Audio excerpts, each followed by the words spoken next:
Get set up here. Welcome to our APRN Archer webinars. We've got just a quick little one this morning about anxiety. So let me get set up here. If you're new to Archer webinars, we like to use, get it pulled up. We like to use a program called Slido.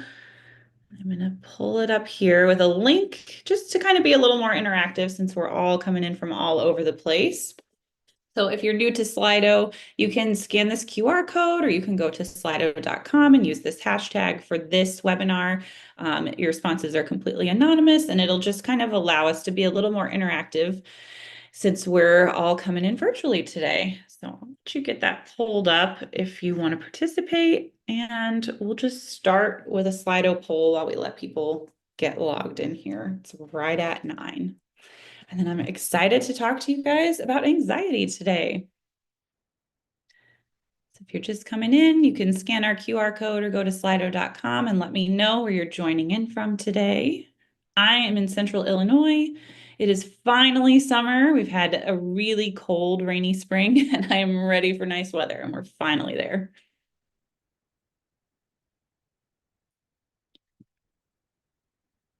So if this is your first Archer webinar, we like to use Slido to make it a little more interactive. You can scan the QR code or go to slido.com. Let us know where you're joining from.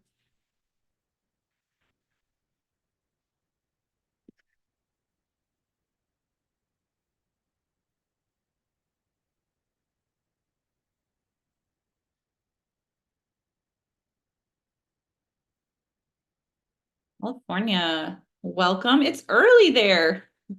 Early morning for a webinar. All right, give you guys another minute or two to get situated. Just for context, I'm a nurse practitioner. I'm a pediatric nurse practitioner by education. I also have a second certificate in pediatric mental health.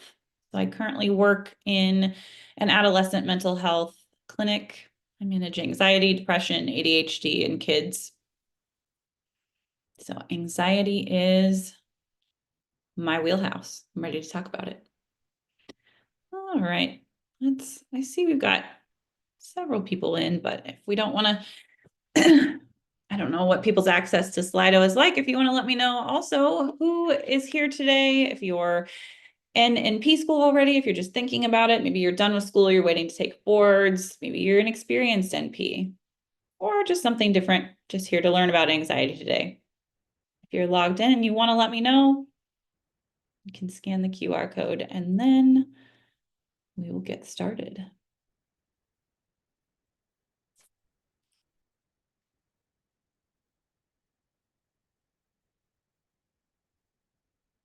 NP student. I think that's our most popular. I think most commonly people are students when they come in. Sometimes we have some new grads or even sometimes some experienced NPs switching. You know, they've worked in this setting and now they're going to move somewhere else and they need a refresher.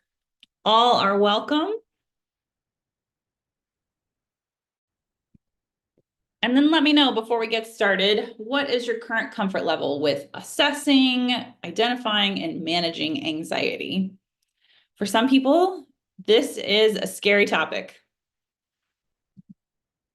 And anxiety is really one of those where it is intimidating because it comes with a lot of non-specific symptoms. Patients may come in with things that they haven't even registered that it's anxiety. You know, they come in with cardiac symptoms or sleep or GI symptoms. So it's up to us to kind of differentiate. Not only do we have to identify when it's anxiety, but we have to rule out those other causes as well. So we've got a variety of comfort levels here. Seems like the majority are not super comfortable. So hopefully we can fix that for you today. So let's kick it off. First, if you've ever done a webinar with me, you know I always like when we're talking about mental health, kind of do a refresher and talk about neurotransmitters because this is the basis of all of our mental health symptoms and treatment. And if you are not familiar with your neurotransmitters, it is all going to be clear as mud to you. So neurotransmitters at the most basic level are messengers. These are chemical messengers, and they allow neurons in the brain to communicate and connect with each other. Neurons will release The presynaptic neuron will release a neurotransmitter to help carry a signal across that synaptic cleft, and it will be received by another neuron, which is the postsynaptic neuron. And these are received on receptor sites. And I always like to think of these like one of those little toddler toys that's like the box with the lid and all the little shapes are cut into it. And then you have wooden blocks that are cut into various shapes and you have to put them in those slots. And this is how neurotransmitters work. They have a specific shape or chemical makeup that matches with a specific receptor, and they don't fit in other receptor sites. So they have to meet up with and bind with their own unique receptor sites. There are hundreds and hundreds of different neurotransmitters and unique receptor sites, and they have many, many different actions, but they do have to match. So we'll walk through kind of just the life of a neurotransmitter here. In number one, we've got our action potential, we've got our signal, whatever kind of signal going through our neuron, and it reaches the end of that axon and it's ready to jump to the next neuron. And we need a neurotransmitter to carry it across. This is step two. It's going to utilize those neurotransmitters. We're going to talk a lot about serotonin today. So say we've got some kind of anxiety-inducing situation going on. We're trying to cross a busy street or take a final exam, something that makes us a little anxious, and our brain is trying to process this and is sending signals from neuron to neuron. Probably going to use something like serotonin to carry it across that synaptic cleft. It's going to bind number three here with the receptor sites, and that action potential can carry on and repeat the process from neuron to neuron. But we are focusing on the neurotransmitters. It's going to release right back into this synaptic cleft, and then it can be reuptaken into that presynaptic neuron and just repeat that cycle all day long. Sometimes when they're reuptaken, they are inactivated or recycled. And this step five is a big area where we interfere with medication with what's going on with our neurotransmitters, because often we stop this reuptake process and then we have more neurotransmitters in this space to just bind repeatedly. There are, like I said, many, many, many different neurotransmitters. We're going to talk about just a couple main classes here that are going to come up with our anxiety disorders and our medications. First is the monoamines. These are our most, I feel like the ones people are most familiar with: dopamine, norepinephrine, serotonin, and histamine. There are more, but these are the main ones that we're going to talk about. And they've each got their chemical abbreviations here. There's a variety of them. And there's a variety of receptor sites that they bind to. So each one of these has several different receptors it can bind to, and monoamines play a big role in fine motor, cardiovascular, respiratory, and GI control, a lot of those autonomic nervous system functions. Also a big role in sleep, thermoregulation, appetite, pain perception, our emotional arousal, decision-making, memory, all of those things. So I'm going to pop back on over to Slido for a second and let me know, what conditions can you think of that result from a monoamine imbalance? I don't just mean serotonin. You can definitely let me know what comes from a serotonin imbalance, but also think about dopamine, norepinephrine, any of those things. If we've got an imbalance, what kind of symptoms are we going to see or conditions? Parkinson's is a huge one. When we have imbalanced dopamine, that's where our Parkinson's disease comes from, and all of those motor symptoms that come with it.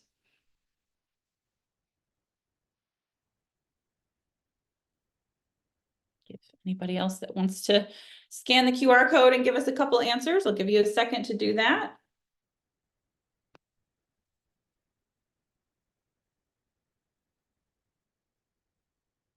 See a couple people typing.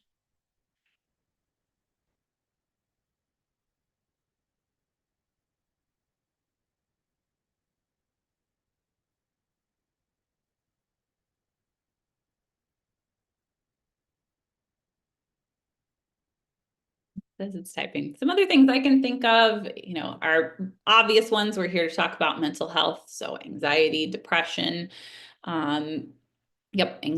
We can have panic. We can have insomnia, sleep disorders, depression. Yep, you guys are on the right track. So that's our monoamines. We're gonna, I need to switch back. Then we've got amino acids. We're going to talk, these aren't as heavy for anxiety, but they are necessary when we talk about benzodiazepines. So this is our GABA and glutamate neurotransmitters, and they have their receptors listed down there. These are inhibitory neurotransmitters. So they reduce anxiety, aggression, excitation. They just kind of bring all of that down. They also reduce pain perception, learning and memory. They provide muscle relaxation and anticonvulsant properties and kind of dull that psychomotor function. So when we think about benzodiazepines, these are these are GABA agonists. And so they trigger all of these actions. That's why we use them to calm down big anxiety attacks. It's why we use them in anesthesia to put people to sleep, to make sure that they don't remember their procedure, and to reduce pain. So keep GABA in mind as one of our amino acids when we talk about benzos in a little bit. And then finally, the last class I'm going to talk about today is cholinergics. This is acetylcholine. We've got nicotinic and muscarinic receptors, and these do a variety of things in the body, primarily related to learning and memory. There's some mood regulation, mania, sex drive, and then it stimulates the parasympathetic nervous system, which is that rest and digest. We see a lot of gland secretion with acetylcholine. So things like saliva and urination and all of our gland secretion in our body is regulated by acetylcholine. And the reason that this one is important, when we're talking about disorders of acetylcholine, usually that's when we get into things like dementia and Alzheimer's.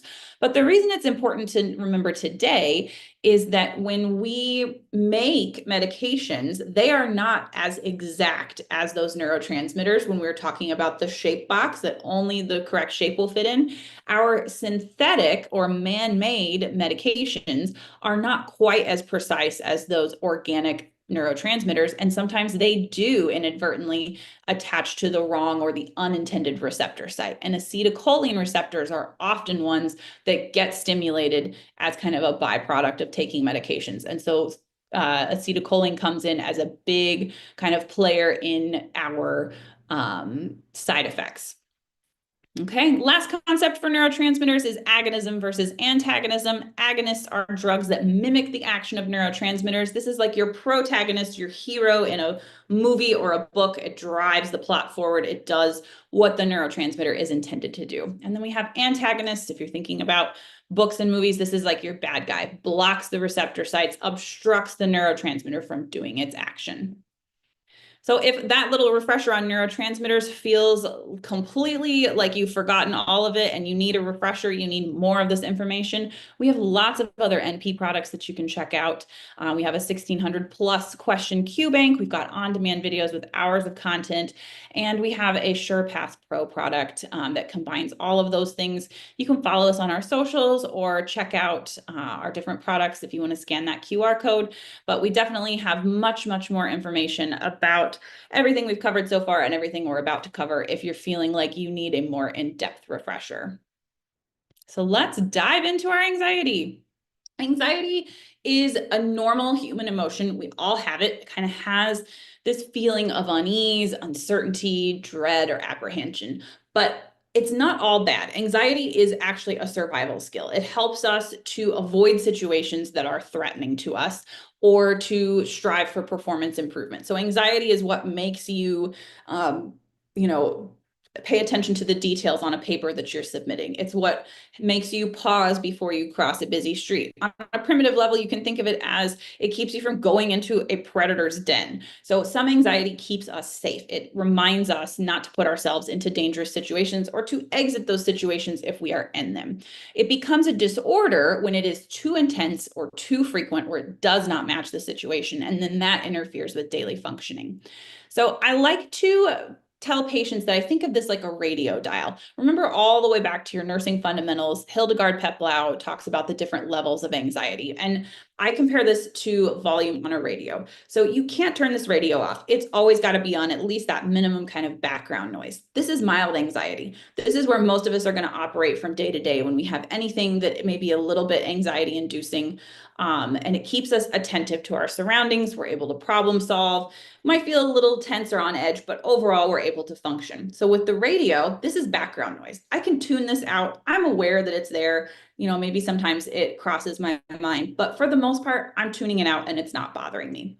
Then if we turn that up a little bit, then it's a little more distracting. I'm going to have a little more trouble focusing. People might have some physical symptoms, tachycardia. They may feel kind of tense in their muscles or a little bit shaky. Then we really turn it up. It's very loud. This is severe anxiety. This is now all I can focus on. I can't get anything done. I can't concentrate. I'm feeling a lot of physical symptoms. I'm feeling nauseous, dizzy, pounding heart, or feel like something bad is going to happen. This radio is so loud. I cannot focus. I cannot get anything done, and I can't get it to turn down. Then if we crank it all the way up to panic level, that is where it's physically harmful. That's where the decibels are so loud that we're going to just crunch into a ball in the corner, maybe hyperventilating, and it is physically harmful to us. And that's what panic is. So our disease process mostly involves dysregulation of the autonomic nervous system. So we're going to have low concentrations of serotonin. This makes our mood, our emotional response, and our sleep and appetite all dysregulated. We're going to have high levels of or dysregulated norepinephrine. So norepinephrine is a catecholamine. It's similar to epinephrine, and so it causes that restless, fidgety feeling, an increase in heart rate and blood pressure, and makes people kind of sweaty or diaphoretic. And what this does in combination is it completely dysregulates that fight or flight. It makes it so that our anxiety is not appropriate to the situation. It's not at the level that it should be to actually keep us safe. And now we're dysregulated and we can't function. There's a couple of risk factors. It's highly heritable. A lot of people have first-degree relatives with anxiety. Also, anyone with neurotransmitter dysregulation, so if they have other disorders, it's common as a comorbid condition to things like depression or ADHD. And then it can be from trauma. Okay. Then we've got specific disorders. So mostly today, we're going to talk about it under like a big umbrella. But there are specific anxiety disorders underneath that umbrella. I'm going to just go over these briefly because as far as treatment goes, we kind of treat them all the same with medication. This can be useful for therapy to identify specifically what your triggers are, what your type of anxiety disorder is. That can help us kind of fine-tune our psychotherapy approach. So generalized anxiety disorder is the most common. This is a variety of triggers. Anything and everything makes these people anxious. Relationships, school or job performances, their health. Really, this is someone who really ruminates on all of the possible things that could go wrong. And it makes them plan, be very vigilant, hyper-focus on the little details and thinking about what ifs. Then we've got social anxiety. This can be a fear or embarrassment of being under scrutiny or being judged by others. Panic disorder is very physical in nature. It's a sudden onset of that extreme level anxiety, and people will have a lot of very physical symptoms, tachycardia, palpitations, hyperventilation, maybe even dissociation. And panic disorder kind of centers around people fearing having another panic attack. So once they've had one panic attack, now they're very worried about it happening again. And all this does is drive their anxiety up, and it becomes kind of a self-fulfilling prophecy. We've also got separation anxiety. This is developmentally inappropriate distress when being away from people or places that are comfortable to you. So we expect this in toddlers. It's a safety thing for them. When they become mobile, they want to stay near their moms or their dads or stay, in places and with people that are familiar to them. But when we are an older child, a teenager, an adult, and we are feeling a lot of anxiety when we have to leave our significant others or be away from home, that is a disorder. We've also got specific phobias, most commonly things like flying or spiders or snakes. So it's a very persistent fear of a specific object or situation. Agoraphobia is an intense fear of anxiety in situations that it's difficult to get out or get help. So very crowded places or very open spaces, and it can drive people to stay home and not leave their house. I did include OCD here. It is technically its own disorder, but it kind of falls under this umbrella of anxiety when we're talking about treatment. So I did include it here just to touch on briefly. This is when we have severe obsessions, which are thoughts that drive people to perform actions or compulsions to try to relieve those thoughts, except it doesn't really relieve it. And they just end up repeating the compulsions over and over, and the obsessions continue. Common ones for this are germs. The obsession over germs will lead people, they feel compulsion to clean. People will worry about safety, and so then they check things, recheck. Did I lock that door? Did I shut that window? Did I turn off the stove? Sometimes they worry about something bad will happen if I don't do these things in this particular order, or people will feel some obsessions about disorder, and they feel that compulsion to just constantly arrange and rearrange and categorize things. All right. So what do these patients present like? And the number one thing is that the anxiety doesn't match the situation. If somebody comes in and they say, you know, I was in XYZ very stressful, traumatizing situation, some kind of disaster, and felt these symptoms, of course, that matches the situation. That was actually life-threatening. But if they come in and they tell you that their heart is racing and they can't catch their breath when they sit down to take a test in college, that doesn't match the situation. And so it's really that disconnect between what is actually happening and how much is your body sounding alarms that this is not a safe situation. This leads to repetitive and rigid symptoms and behaviors, a lot of persistent worry, restlessness, inability to sit down or relax, often fatigue because of all that extra energy expenditure, poor concentration. People may be irritable. They may have a lot of muscle tension, especially in their neck and shoulders, tachycardia, shortness of breath. They may feel shaky or sweaty or even numbness or tingling in their fingers. They may have GI symptoms. So 95% of your serotonin is actually produced in the gut. This is why when we have a dysregulation, we often see people who have a lot of GI symptoms when they're nervous. They may have nausea, vomiting, or diarrhea when they are in anxiety-inducing situations because that's where the serotonin is being produced and it's all out of whack. It can also progress to tics. We'll mostly see that in children, also skin picking and hair pulling. So check like eyebrows and eyelashes, or for little like coin-sized areas of baldness on the scalp. Patients will often twist or pull at hair or pick at their skin, any kind of lesion on their arms or their face. And you'll see just little areas of excoriation all over. And then in kids, we often see really big behavior outburst or withdrawn behavior. So kids especially don't necessarily identify, I feel anxious in this situation. They just know they don't feel right, and they kind of have those big behaviors, and we have to investigate and figure out what it is that's going on. So think about if you have a patient that comes in with any of those symptoms, what sort of workup would you want when you're ruling out other conditions that could be causing those symptoms? Or what kind of conditions do you want to rule out? You have somebody that comes in with any of those things that we just listed on that other slide. How do you want to work them up to rule things out?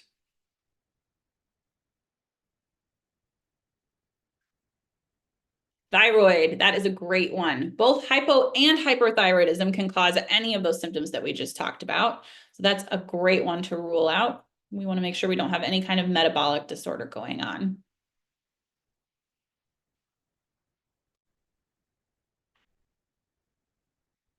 In kids, I like to check ferritin. So even if they're not anemic, if a ferritin level is low, that can cause hyperactivity or mood issues or poor attention. That can be good for anxiety and ADHD workup. Sometimes kids will come in and they're having some behavior issues, kind of non-specific, and their ferritin is really low and they need an iron supplement. How well are they sleeping? Yep, I want to know what's going on. Are you lying in bed at night and staring at the ceiling and your thoughts are just racing and you can't get to sleep? A big one we also always want to rule out is cardiac. If people come in and they're having palpitations, they're having, episodes of tachycardia or chest pain, yes, that could definitely be anxiety, but we do not want to miss if it is cardiac. So that is a big one that we want to rule out. So here's the nice workup that I like to start with. I like to use questionnaires. GAD-7 is a nice, quick 7 question questionnaire that has patients rate symptoms of anxiety with how often they feel them. I also like to do a PHQ-9, even if it seems like anxiety. A lot of times they have comorbid depression, so I like to kind of check both and see how they're doing. And I like these questionnaires for baseline assessment, and then also you can use them to monitor your progress as you go along. And then for peds, we use a scared questionnaire, which assesses for overall anxiety, but then also will help us check for specific amongst those 6 types of like specific phobia, separation. It also includes school anxiety for kids. For our history, we want to talk about our symptoms, their timing, what's it associated with, what's the impact on functionality, what's your family history for mental health like, any recent stressors, death, divorce, moving, pandemics, anything like that, and then substance use. For our labs, we're going to get pretty thorough labs. I want a CBC, CMP, thyroid, like many of you said, ferritin and vitamin D, those can both impact mood and sleep. We want to check a urine toxicology if we're suspicious of substance use. And then to rule out cardiac etiology, we can do an EKG, get a pulse ox. If we really felt like we needed it, we could also get a chest x-ray. So something unique with the pulse ox is that hypoxia, if you have someone with asthma or COPD and they are hypoxic, can make you anxious, but anxiety does not make you hypoxic. So if you have someone who's very anxious and they're sporting an SpO2 of 85%, maybe that is a pulmonary etiology. If you've got somebody who feels very anxious and they're satting 100%, 99%, it is more likely to be from anxiety. So let's practice. We've got a 35-year-old male who presents with intermittent chest discomfort and palpitations. He reports the episodes last about 10 minutes. They occur when he's sitting at his desk, and they're associated with tingling in his fingers and shortness of breath. He denies any symptoms on exertion. We do an EKG and troponin, both are normal. So which feature most supports a diagnosis of anxiety over a cardiac etiology? Is it recurrent symptoms during physical activity? Would it be associated jaw or arm pain? Would it be symptoms relieved by rest and nitro? Or hyperventilation with paresthesia around the mouth and fingertips? So when we're assessing someone and they have these kind of non-specific symptoms that could be cardiac or could be anxiety in nature, which one of these is most likely to point to anxiety?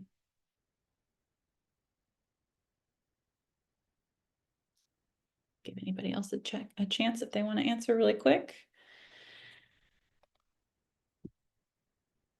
Great, you guys got it. It is hyperventilation and paresthesia. Those are classic anxiety symptoms, especially with panic attacks, and not typical of cardiac ischemia. So you guys got it. That is great. Okay, so how are we going to manage anxiety? We're going to do this with medication, both maintenance and breakthrough. So our maintenance medications are going to be medications that we take every day. SSRIs, SNRIs are the ones we're going to talk about, and then buspirone. And then for acute breakthrough anxiety, we have a couple choices. We have benzos, propranolol, and hydroxyzine, and they all have their place. We are going to talk more about benzos. I do want to touch on propranolol and hydroxyzine. These are a great option for people who do not want to, especially propranolol, who do not want to feel sedated whenever we are treating breakthrough anxiety. So benzos are very drowsy. Propranolol is a beta blocker, and we use it for performance anxiety. If people are public speaking or doing some kind of presentation, it keeps you very there cognitively, but it reduces that tense, tachycardic, short of breath feeling that people can get. Hydroxyzine is also a good option. It's an antihistamine similar to Benadryl, so it's a CNS depressant, and it can relieve that anxiety the same way that a benzo would, but both of these options are nice because they are not addictive and they are not habit forming. So they're good options for people with a history of substance abuse or who don't want to take something with a potential for addiction. Then on our non-pharmacological, we are going to refer for cognitive behavior therapy, maybe immersion therapy, and then recommend lifestyle modifications, balanced diet, activity levels, good sleep hygiene.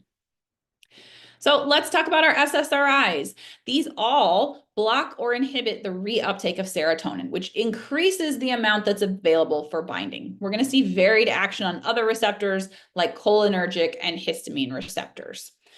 We use these for not only anxiety disorders, but also major depression, bipolar, and PTSD. So what therapeutic and adverse effects do you think blocking serotonin will cause? What do we want to see? What might we see as extra when we are blocking the reuptake of serotonin? which means that we have more serotonin acting on neurotransmitters. So another way to say this is, what effects do you expect to see from an increased action of serotonin? Improved mood. That is our goal. That's the target. It's what we are hoping to see our therapeutic effect be. It can stabilize mood. Serotonin is a very big mood stabilizing hormone. It helps us kind of with our processing time in stressful situations, making sure that we are not having that overactive anxiety response. Happy hormone. I like that. Yeah, so those are all good things. Let's take a look at some of our therapeutic and adverse effects. So serotonin is a mood regulator. You guys hit that one. It affects the parasympathetic nervous system. This is our rest and digest. So it helps and it can also manage chronic or neuropathic pain. So sometimes we use this for conditions like fibromyalgia. So we want to see all of that. It's going to help regulate our sleep, our appetite, and our mood. However, overaction on serotonin can decrease our libido. It can trigger nausea and vomiting. Too much can cause insomnia. The right amount will help you sleep better. Too much causes insomnia. It can make you agitated or restless. And then it is one of those that kind of incidentally binds with cholinergic receptor sites, but it antagonizes them. So they play a role in our memory and our cognition and our gland secretion. And if we are blocking gland secretion, we're going to have dry mouth, dry eyes, blurred vision, constipation, urinary retention, hot flashes, brain fog, and drowsiness. So that's kind of an incidental receptor that it binds with, and that gives us some of the main side effects of our SSRIs. We also want to pay attention to black box warning. That agitation that can happen can also progress to suicidal ideation. So it is not common, but it is a significant enough thing that we want to talk to all of our patients about that and let them know this is most common when we start a medication or we're titrating the dose up, and it's most common in teenagers. So keep those people in mind. Always educate about your black box warning, and then remind people that these take 4 to 6 weeks to reach their full efficacy. Usually you're going to want to follow up in about 2 weeks to check up on those suicidal ideations and any other side effects that you can kind of tweak. Maybe, if they're very nauseous, maybe we need to remind them to take it with food, talk about sleep hygiene again, those sort of things. And then you're going to follow up in another month at the end of your 4 to 6 weeks. We've got SNRIs. They work much the same way, except they also increase the action of norepinephrine because they block the reuptake of it. And norepinephrine adds arousal, alertness, and memory and attention. Because remember, it's similar to epinephrine. It's kind of got that stimulating effect. For some people, this is really good if they are very withdrawn and very brain foggy, or people with depression who are, very low energy. This can kind of give that little pep in your step. It does all the things that an SSRI would do, and then adds this norepinephrine action. We do want to be careful because it could cause patients to feel panicked. It can go both ways. If you've got dysregulated norepinephrine with some panic disorder, sometimes an SNRI will help in a way that an SSRI didn't, but it is a potential risk that it will be more excitatory. So you want to monitor these people very closely. And then if you have a history of hypertension or cardiac, some tachycardia that is not related to anxiety, you may want to avoid these SNRIs. They have the same black box warning and the same 4 to 6 weeks for efficacy. All right, so let's practice again. Which existing symptom would indicate that an SNRI may not be the best choice for a patient? So if you're thinking about prescribing something for anxiety, which symptom that they're complaining of would maybe deter you from an SNRI?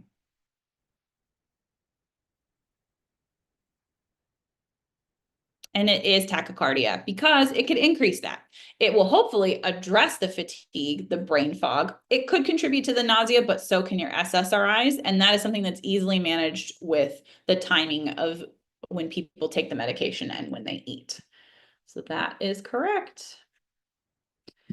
Then we're going to touch briefly on benzodiazepines. These, as we said in the beginning, are GABA agonists. So remember, GABA is inhibitory. It has a calming effect. It alters our pain perception. It relaxes muscles. It also impacts learning and memory. So when we are agonizing that, we're kind of building on all of those effects, and it brings people down from their anxiety. We can give these orally. They can also be given IM and IV for people in the hospital. As you know, we use them for seizures and anesthesia and other things besides breakthrough anxiety. However, all of that comes with big side effects: drowsiness, fatigue, impaired cognition, motor function, blurred vision. So patients can't drive when they take these. They may need to stop whatever they're doing and go lay down until the anxiety has passed and the benzo has worn off. We want to use them for short periods because of the risk of tolerance, dependence, or withdrawal. We want to definitely avoid in a history of substance abuse. And then long-term regular use of benzos is actually shown to increase the risk of early onset dementia. So these are not for daily use. These are something if you have very specific anxieties, maybe you fly twice a year and you need a benzo, or maybe your anxiety is very well controlled, but once or twice a month, you are having some breakthrough anxiety that's kind of unpredictable, and it might be nice to have these. But this isn't something that we want patients taking often because of all of these risks. All right, so let's do one last practice. A patient with generalized anxiety disorder has symptoms that impact functioning 4 to 5 days per week. The NP recommends daily fluoxetine. The patient states she has a friend who takes Klonopin as needed and asks why she can't just do that instead of a medication every day. This happens all the time. People ask about this all the time in outpatient psych. They want to know why they have to take a medication every day, why they can't just take something when they're having anxiety in response to the anxiety. So what would you tell this patient? If you work in any kind of primary care or psych setting where you're frequently seeing people, this is going to be a question that you have to answer all the time.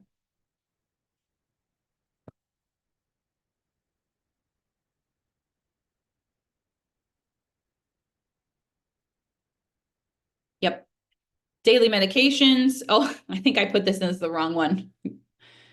Yes. So daily medications help regulate symptoms. Thank you for piecing that together. I meant for that to be the whole sentence that you could type. But yes, that is correct. So we want to talk about how it's better to be proactive and prevent anxiety as opposed to being reactive and always trying to treat anxiety when it's already occurring. Number one, that doesn't keep you from having anxiety. It means that you are still going to experience that elevated cortisol level and that dysregulation. It's still going to impact your functioning. And then number two, these medications have a lot of side effects. They're addictive, they're habit forming, they increase your risk of dementia. So overall, if you're having symptoms 4 to 5 days per week, that is often enough that we just want to prevent it from happening at all. All right, that's all I got for you guys today. That is a quick little overview of anxiety. If you want more on that, or you want to see what kind of products we have, feel free to follow us on our socials, scan the QR code, and see what else we've got going on in the APRN world. There is much more where that came from, but I appreciate you guys hanging out with me this morning. And I have one more question for you. I just want to know how comfortable everybody is with assessing and managing anxiety after our quick little overview today. Hoping to see some increased comfort levels. Awesome. Yay, nobody's down in the lower percentages anymore, so that's great. And then if you want, let me know what other topics you'd like to see in our free webinars in the future. We're always open to more ideas and hearing what you guys want to learn about.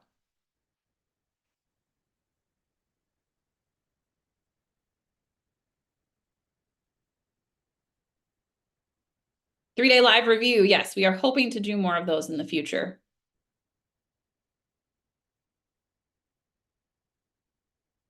Billing and coding, that is a huge one. I do think we have one of those maybe in the works. Cardiac is a big one. I know we have an EKG one that is in the rotation.